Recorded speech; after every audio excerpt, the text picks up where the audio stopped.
Hi all, this is CA Nikita Jindal and welcome to my YouTube channel. So आज हम बात करेंगे about importance of notes making in CA, CS, CMA और कोई भी ऐसी एग्जाम्स जो इससे रिलेटेड हो। So let's get started. ये सारे जो एग्जाम्स है ना, तो इन सब का सिलेबस काफी वास्ट होता है और इनमें आपको मिनिमम 3 रिविजन्स की रिक्वायरमेंट होती है। फॉर एग्जाम्पल, अगर आपको कोई फर्स्ट रिविजन में एक किसी चैप्टर जिसका अज्यूम करती हूँ मैं 50 पेजेस का है, उसको रिवाइज करने में लगा है फॉर एग्जाम्पल 4 आवर्स, तो अगर सेकंड रिवीजन में भी सेम टाइम लग रहा है तो कोई मतलब ही नहीं रहा ना। तो नोट से आपको क्या हो जाएगा, अगर आपने 50 पेजेस के चैप्टर को फॉर एग्जाम्पल 10 पेजेस में कंप्लीट कर लिया नोट्स में, तो आप जब अपना दूसरी बार जो रिविजन करोगे ना, तो वो आपके लिए बहुत ईजी हो जाएगा। एक होता है ना कि यार 50 पेजेस और आपको एक साइड लगेगा यार सिर्फ 10 पेजेस ही तो है, और ये तो ही रिविजन की बात। ठीक है, हम लोग जब एग्जाम्स देने से पहले हमारे पास जो एक दिन या 1.5 डेज का जो ब्रेक मिलता है, उस टाइम हम लोग पूरा मॉड्यूल में से नहीं पढ़ सकते बिकॉज टाइम बहुत कम रहता है। तो हमें मेनली सारे कॉन्सेप्ट्स में फोकस करना पड़ता है और वो आप सिर्फ नोट्स के थ्रू ही कर सकोगे।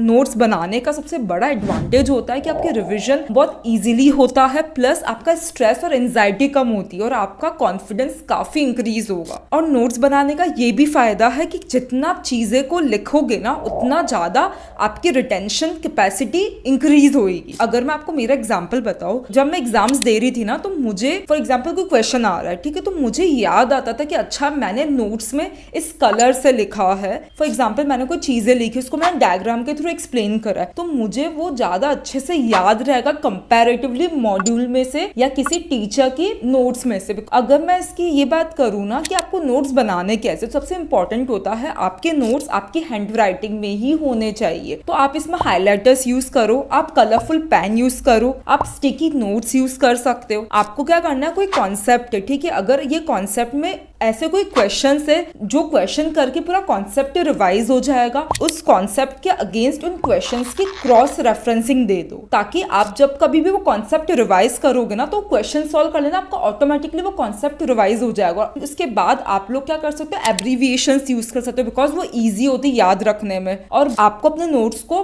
टाइम टू टाइम अपडेट करते रहना, बिकॉज काफी चीजें अमेंडमेंट्स आता है। अगर मैं टेक्स्ट की बात करूँ, काफी अमेंडमेंट्स और आते, तो आपको उसके अकॉर्डिंग अपडेट करते रहना है। आपको अगर सेकंड रिवीजन में लग रहा है या नहीं यार ये मैंने काफी लेंथी लिखा, इसको मैं अच्छे वे से लिख सकती हूँ बिकॉज आपकी क्लैरिटी कॉन्सेप्ट की और अच्छी हो जाएगी, तो आपको अपने नोट्स रेगुलर बेसिस पे अपडेट करते रहना है। नोट्स बनाने का मेन पर्पस क्या होता है कि आपकी जो मेहनत है ना वो कम हो जाए, आपका जो एग्जाम लेवल का जो स्ट्रेस है, एंजाइटी, वो कम हो जाए। मैंने सीए स्टडीज में हर एक चैप्टर के नोट्स बनाए थे, भले ही वो चैप्टर प्रैक्टिकल हो या थियोरिटिकल हो, मेरे हर एक चैप्टर के नोट्स थे, हर एक सब्जेक्ट के नोट्स थे। तो इसके लिए मुझे एग्जाम्स में बहुत ज्यादा काम आई थी टेक्निक मुझे, बिकॉज एग्जाम से एक दिन पहले स्ट्रेस ही काफी कम था। मुझे पता है कि मुझे मेरे नोट्स में से पढ़ना है, मुझे मॉड्यूल को टच ही नहीं करना। और काफी बच्चों का ये भी डाउट रहता है कि मैम अगर हमें कोई सर नोट्स दे रहे तो हमें खुद के नोट्स क्यों बनाने। अगर तुम खुद से लिखोगे, तुम्हारी लैंग्वेज में लिखोगे ना, तुम्हें चीजें काफी याद रहेगी कंपैरेटिवली तुम्हें कोई दे रहा हो नोट्स। तो ट्राई करो जितना हो सके हैंड रिटन नोट्स ही बनाओ,